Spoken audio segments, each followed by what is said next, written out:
उसमें बहुत ही वाज़ेह है कि बजट में किसी भी चीज़ के लिए कोई डायरेक्शन मौजूद नहीं है। वो चाहे एक्सपोर्ट हो, चाहे वो इंपोर्ट सब्स्टिट्यूट हो, वो चाहे हमारे जो फॉरेन रेमिटेंसेस जो हमारी आती हैं, जो ओवरसीज़ वर्कर्स हैं हमारे, उनके बारे में हो, और कोई डायरेक्शन इंडस्ट्री के बारे में नहीं है कि इंडस्ट्री की कैसे ग्रोथ होनी है, या उसकी कोई पॉलिसी इस बजट के अंदर हमें नहीं मिल रही है। फाइनेंस मिनिस्टर साहब हमारे पास आए थे, उन्होंने हमें ये कहा था कि ये इस साल ये प्रोग्राम आखिरी प्रोग्राम होगा आईएमएफ का, और हमने फ़ौरन उनको कहा था कि अगर आप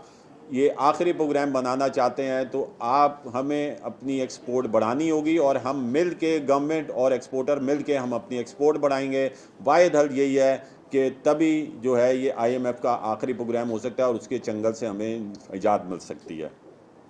लेकिन इस बजट में जो हमें पूरी उम्मीद थी, जो फिक्स टैक्स रिजीम एक्सपोर्टर के लिए फेडरेशन ने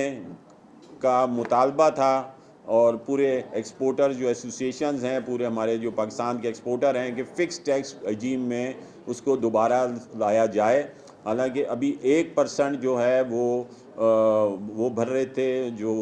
उसका ये फ़िक्स टैक्स था, और 1% जो है with holding tax, advance tax जो, लेकिन उसके बावजूद वो कहते हैं कि हम मज़ीद आगे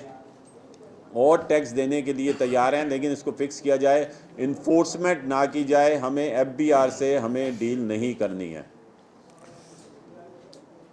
इस बजट में 14,220 का रेवेन्यू टारगेट दे दिया गया। ये वाज़े तौर पे हमारे परसों ये प्रेसिडेंट आतिफ इकराम शेख साहब ने भी प्रेस कॉन्फ्रेंस की, उन्होंने कहा जब तक 9 सेंट की बिजली और इंटरेस्ट रेट 7 to 8% नहीं होता, ये टारगेट अचीव नहीं हो सकता। इस बजट में जो सबसे ज़्यादा जो इधर बिज़नेस कम्युनिटी को सबसे ज़्यादा जो बड़ा कंसर्न है, वो जो हार्श मेजर्स इंट्रोड्यूस कराए गए हैं इस बजट में, सजेस्ट किया गया है कि कोई भी एफबीआर का ऑफिसर बग़ैर नोटिस के, सिर्फ एक अजम्पशन के ऊपर कि ये टैक्स फ्रॉड हुआ है, वो बिजनेसमैन को गिरफ्तार कर सकता है। हमें ये नामंजूर है, हम इसको मुस्तरद करते हैं। कोई भी टैक्स ऑफिसर सिर्फ इस अजम्पशन पे कि ये फ्रॉड हुआ है, वो बिजनेस अकाउंट से पैसे विड्रॉ कर सकता है, हम उसको मुस्तरद करते हैं, हम उसको नामंजूर करते हैं। कोई भी टैक्स ऑफिसर किसी भी बिजनेस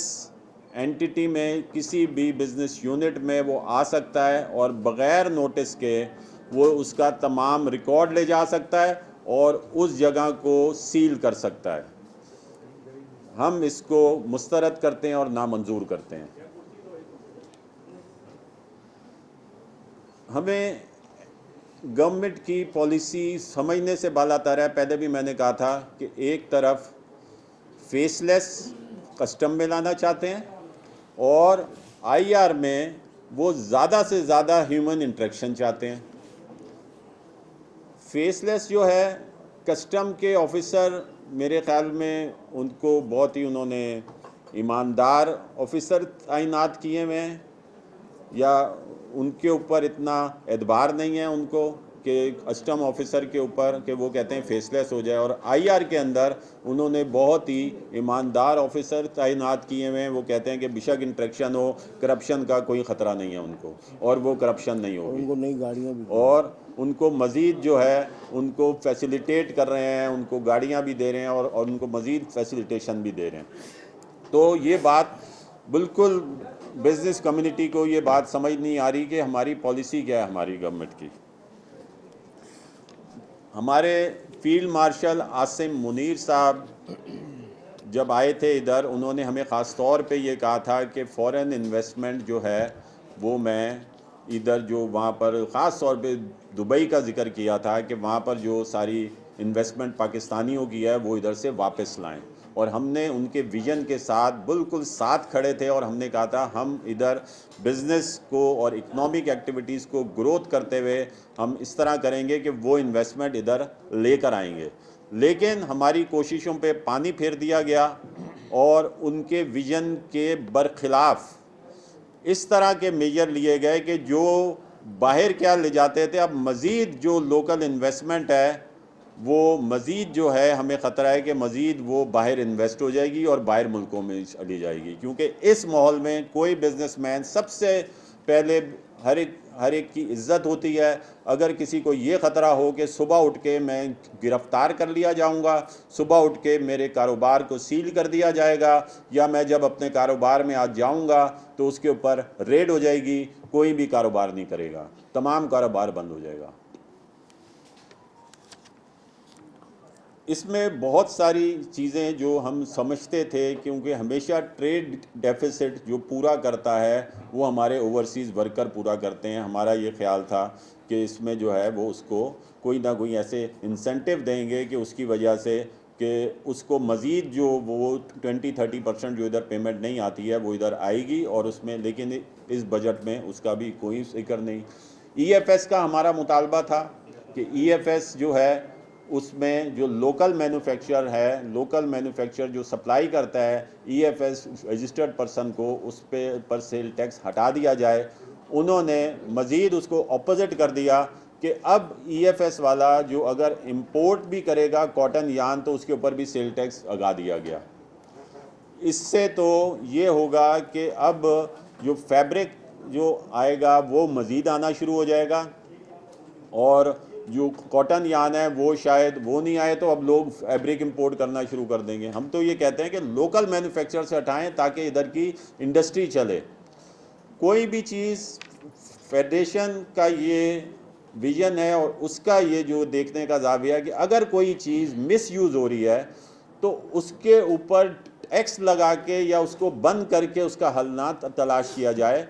उस पर फेडरेशन के साथ कंसल्टेशन की जाए, बिजनेस कम्युनिटी के साथ कंसल्टेशन की जाए, कैसे मिसयूज़ को रोका जा सकता है हम उनको बताएंगे, क्योंकि हम उस बिज़नेस में होते हैं। और एक और जो इस बजट में बहुत सारे SROs आए, बहुत सारे मेजर्स दिए गए, और नई जो है वो मेजर्स जिसमें E-इनवाइसिंग और E-बिल्टी ली गई। हम इसको फेडरेशन ये मुतालबा करती है पूरी बिज़नेस कम्युनिटी की तरफ से कि कोई भी मेजर लेने से पहले गवर्नमेंट अंडरटेकिंग दे कि ये मेजर्स एप्लीकेबल हैं और इम्प्लीमेंटेबल हैं, क्योंकि माजी में बहुत सारे SROs इशू हैं जिनके ऊपर बाद में गवर्नमेंट को अमेंडमेंट करनी पड़ती है कि ये तो इम्प्लीमेंटेबल ही नहीं है, ये वर्केबल ही नहीं है, ये प्रैक्टिकली है ही नहीं, ये पॉसिबल ही नहीं है। तो फिर पूरी ट्रेड स्टकअप हो जाती है, और उसके बाद जो है वो फिर उसमें अमेंडमेंट्स की जाती हैं, और फिर जो हम कह रहे होते हैं उसी के मुताबिक उसके अंदर वो चीज़ ऐड कर दी जाती है। तो उससे पहले या तो वो हमसे पूरी कंसल्टेशन करें, पहले हमें उन SROs और जो नए मेजर लिए गए हैं हमसे कंसल्टेशन करें, और फिर उसके बाद जो है अगर हम उसको ये देखते हैं कि ये इम्प्लीमेंटेबल हो सकता है, क्योंकि मिस यूज़ को हम भी रोकना चाहते हैं, करप्शन को फेडरेशन भी रोकना चाहती है, कोई भी अगर टैक्स की एवेजन हो रही है वो फेडरेशन भी रोकना चाहती है, क्योंकि जेन्युइन बिजनेसमैनों का इदारा है फेडरेशन और पूरी बिजनेस कम्युनिटी जो हमारे साथ है। Non genuine businessman tax fraud के खिलाफ फेडरेशन भी है। तो अगर हम उनको, गवर्नमेंट हमारे साथ बैठेगी, हम उनको प्रैक्टिकल उनको जो है वो कोई सोल्यूशन देंगे कि हम आपको ये सोल्यूशन देते हैं और इस तरह इसको रोका जा सकता है। इस तरह के हार्श मेजर से सिर्फ करप्शन बढ़ने के अलावा और कुछ भी नहीं होगा। गवर्नमेंट का जो एक ये भी था, ये विजन था या ये उसकी ख्वाहिश है कि ब्रॉडनिंग ऑफ टैक्स हो। मैं गारंटी के साथ कहता हूँ इन मेजर्स के साथ ब्रॉडनिंग ऑफ टैक्स नहीं होगी, बल्कि मज़ीद डीलिस्टिंग होगी और लोग अपने कारोबार को महदूद कर देंगे, लोग अपनी इंडस्ट्रीज़ को बंद कर देंगे और लोग अपना सरमाया बैरून मुल्क मुंतकिल कर देंगे, या वो अपना सरमाया सिर्फ और सिर्फ बैंकों तक जो है वो उधर डिपॉजिट कर देंगे और इकनॉमिक एक्टिविटीज़ नहीं होगी। फाइनेंस मिनिस्टर साहब ने फरमाया था कि 400 अरब रुपए पिछली मरतबा इन्फोर्समेंट के ज़रिए हासिल किए गए। तो मुझे इस बात पर हैरानगी है कि सिर्फ 400 अरब के लिए इतनी बड़ा रिस्क ले रहे हैं कि तमाम इंडस्ट्रियलिस्ट, तमाम ट्रेड को जो इन्फोर्समेंट के ज़रिए उनको एक्सपेक्टेशन है कि 400 अरब मिल जाएंगे और उसके लिए जो 14,200 अरब का जो टारगेट है उसको रिस्क में